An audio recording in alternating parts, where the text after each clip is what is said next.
Sir என்ன ஒருத்தன் கேட்டான் சார், சக்கரை பொங்கலுக்கு ரசம் ஊத்தி சாப்பிட்டிருக்கியான்னு கேட்டான் சார். அப்படி அவன் என்ன கேட்டான், உனக்கு வயசு என்னன்னா 50 ஆச்சுனே. 50 வயசுல இழந்துட்டியா அப்படின்னா.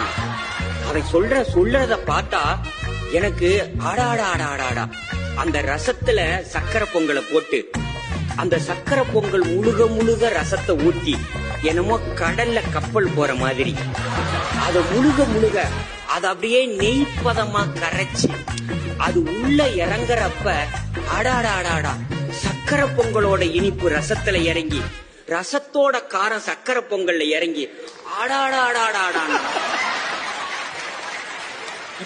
இப்படி சொல்லும் போதே எனக்கு வாயில எச்சி ஊறிடுச்சு. உடனே வீட்டுல போய் ராத்திரி நிகழ்ச்சி முடிச்சிட்டு வீட்டுக்கு போறேன். என் மனைவி தூங்குனாங்க. எழுப்பி ஒரு அடுப்புல சக்கரை பொங்கலை வையி, ஒரு அடுப்புல ரசத்தை வையின்ட்டு. ஏன் நல்லா தானே வீட்டை விட்டு வெளியே போனேன், இப்போ உனக்கு என்னாச்சு? 1 மணிக்கு வந்து ரசம் வையி சக்கரை பொங்க வையுங்கிற, ஏன் இப்படி வீட்டுல பொங்க வைக்கிற 1 மணிக்கு? அப்ப நான் இல்ல வையின்னு, நான் வெங்காயம் அரிஞ்சு கொடுக்கறேன், பூண்டு அரிஞ்சு கொடுக்கறேன்.